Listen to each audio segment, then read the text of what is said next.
If you're a savvy business owner looking to scale your business and increase your profits in an automated fashion, this week's training is definitely for you. I'm going to show you the only 3 methods you should be using to deliver your products and build your list today. I'm Chris L. Davis of AutomationBridge.com, and let's go.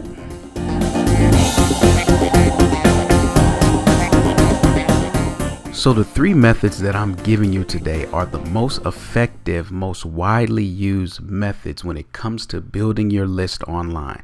From the beginner to the millionaire marketer, these methods just work. And they're the only 3 methods that you need to use in order to increase your email list online. So the first one is double opt-in. Okay, after the double opt-in is what I call the single double opt-in. And lastly, you have the single opt-in. And I'm going to break down each one of these methods and give you the pros and cons of each one so that you know exactly when and how to use them in your business model. So first, let's talk about the double opt-in. And with the double opt-in, once a visitor goes to your website and fills out the web form to get your offering, they're going to be forwarded to a thank you page, which is going to direct them or instruct them to activate a link that is in an email that was just sent. Okay, so they'll need to go into their email inbox, look for your confirmation email, and click the link. And there's only 2 options that can happen. 2 outcomes is they can either click the link or not. And if they don't click the link, absolutely nothing will happen. They will not be added to your email list, and you will not be able to send emails to them in the future. However, if they do click the link, they'll be successfully added to your email list and forwarded to what's called a success page. And this is where you can deliver your offering. The double opt-in actually gives you another way to deliver your product if you don't want to use the success page. So you can use the success page, or what you can do is you can send it in the welcome email of your autoresponder. So either way is fine, but the double opt-in gives you a little bit more flexibility when exactly you want to deliver your offering. And some of the pros are you have a clean list of people who have given you permission to send them information and have verified that they can receive your information. Another one is high deliverability. A lot of email marketing providers send messages to double opted email lists from a more secure, more reputable server. So just by double opting, you're pretty much guaranteeing that your emails will have a higher deliverability because you've proven to your email marketing provider that, yes, this person has given me permission and I'm not spamming them. Okay. And then lastly is higher engagement. Of course, if they can receive more of your messages, they have an opportunity or the potential to engage more with you. So all 3 of the pros tie into one another. And here are some of the cons. It takes longer to set up a double opt-in. Now, when I say longer, it may be a few more minutes, and you may need some text and set up some web pages on your site. But I have to say it because it is true. It's a longer setup, but in my opinion, it's definitely worth it. Another thing is the lost confirmation email is that depending on the frequency in which they receive emails, a lot of people get just bombarded with emails, and if they don't immediately check their email address at their email account after they've submitted their information, that confirmation link can get lost. A lot of people kind of have reservations with using double opt-in for that reason alone. But what I found is that it's a minimal reason to really not use double opt-in. So let's look at the single double opt-in method, and it looks almost identical to the double opt-in as far as functionality. However, what you'll see is that you're actually going to give them a portion of the offering at the thank you page. Okay, so not the full offering. You're just going to give them half of it, or a portion of it at the offering, and then tell them to get the rest. You'll need to activate your email. Okay, so that's going to direct them to their email to click the link.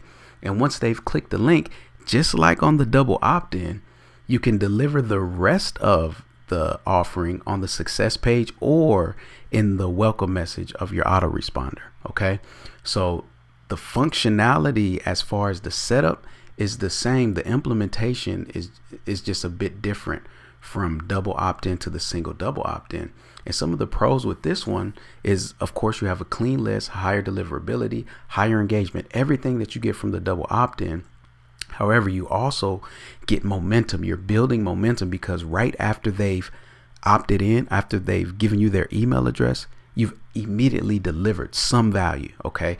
So it's almost like you're rewarding them along the way. Every time they click, here's something else. Then they go to their email, click, here you go, here's something else. So it builds this momentum, which also creates a sense of urgency, because once they've gotten a piece of it, they're like, okay, I want the rest. Okay. So this is a very powerful method. And if you can pull it off, you should. And some of the cons are it's the longest setup and it needs multiple offers. Okay, so of course, this takes a little bit more strategizing, because you either need to figure out how to split one offering into two, where you can offer a bit up front and then the rest after they confirm, or you just need two offerings that complement each other. One that leads to the next, or one that creates that anticipation, or that urgency for the next. So those are the pros and cons of the single double opt-in. Lastly, let's look at the single opt-in. And with the single opt-in, what you're going to realize is that everything after the thank you page goes away. Okay, the single opt-in, all it needs is your email address, and then immediately after you provide your email address, you get the offer. You get access to the offer.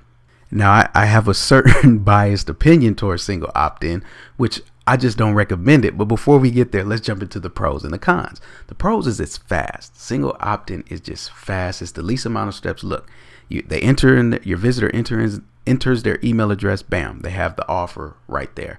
And then it's what I call a silent ad, meaning that when you're adding people to your list, since you're not requiring them to confirm, you can really add people without them knowing. Okay, which can be a convenience at one hand, but at the other hand, it could be kind of sneaky. So I know I've been single opted into some list, and most of the time when that happens, it's from somebody sending me emails that I have not given permission to. So that brings us directly into the cons. It's lower deliverability, higher spam probability, higher bounce rates, and ISPs discourage it. All of these cons tie into each other because, as I mentioned before, a lot of times single opt-in emails will be sent from a less reputable server from your email marketing provider, just because they know you don't have permission, or you haven't proven that you've had permission. And because of that, people are more than likely to mark those emails as spam. Okay.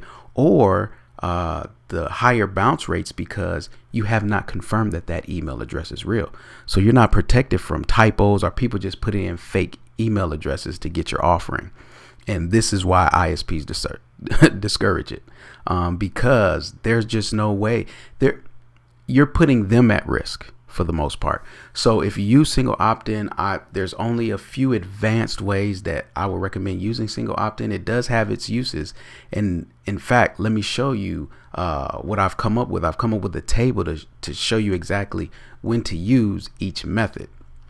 And when you look at this table, double opt-in, you use that as often as possible. That's just the default to double opt-in. If you're new or if you're confused, just double opt-in. That's the safest way, most secure way. The single double, as I mentioned, for multiple offers, if you have multiple offers and that complement each other. Product launches, they're good for product launches, especially the cold traffic. If you need to, warm people up, if you're not known per se, single double can be a very good way to deliver value up front and give them more incentive to go and confirm. The same goes for running ads. If you're running ads, 9 times out of 10, it's cold traffic. You want that cold traffic to come, and you want to start rewarding them for clicking every step along the way, because those conversions are very critical, because you want to ease them into your funnel so that you can have the highest chance to market to them and build relationship. Okay. The single opt-in is great for payment processing. So if you integrate your autoresponder with your payment gateway or your online payment system, when somebody buys your product, they can be automatically added to your list without having to confirm, because that can be cumbersome if they've bought a product and have to go and activate a link. It could just get confusing, honestly, because they're going to get a receipt email and now they got this confirmation email. So to implement that silent ad that the single opt-in gives you with your payment processor is ideal and highly recommended. Anytime you change providers, I recently changed from Aweber to GetResponse. And since I had a clean list with Aweber because I used double opt-in, I was able to import into GetResponse, and they were able to confirm all my email addresses were nice and clean. And I didn't have to require all of my subscribers to opt in again, because remember, the nature of the converting online is every time you ask somebody to do something, you're not going to get 100% participation. So people are going to drop off every time you ask them to take action. So if by changing providers, you're required to send a double opt-in, just by default, you're going to lose subscribers because you're asking everybody to take action, and 100% participation is never, you will never see that. And then lastly, this is more of advanced, is moving subscribers between lists. As I mentioned in my previous newsletter, more advanced tools like Entreport, you can assign a subscriber to move to another list at the end once they've completed an autoresponder sequence. So in that instance, you wouldn't want them to have to opt in again, because again, you're not going to get 100% participation and they can fall off. And now you've just lost touch. You can't engage with them anymore. So if you ever need to move subscribers between lists and they've already given you permission, single opt-in is a great way to do it. So there you have it. That's all three methods. I highly recommend you use all three of them depending on the situation. I use all three in my business. And if you want to deliver your products in a way that's going to grow your list and increase engagement, I definitely recommend you look into the single double, and the double opt-in. And of course, use the single opt-in when appropriate. So that's it. The next steps I want you to take are, first off, subscribe to my YouTube page. All right, just click the little red box button right there, and make sure that you stay in the know with all of my videos and content and all that good stuff. Then I would like you to download my automation manual. It goes over the 3 areas of your business that you should be looking to automate first. Step 3, I want you to put everything that you're learning to action. I want you to try it for yourself so you can see exactly what I'm talking about and understand how this all ties in together.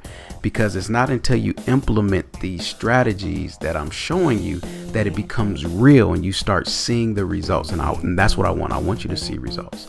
So thank you for watching this week's training, and I look to see you and serve you again next week.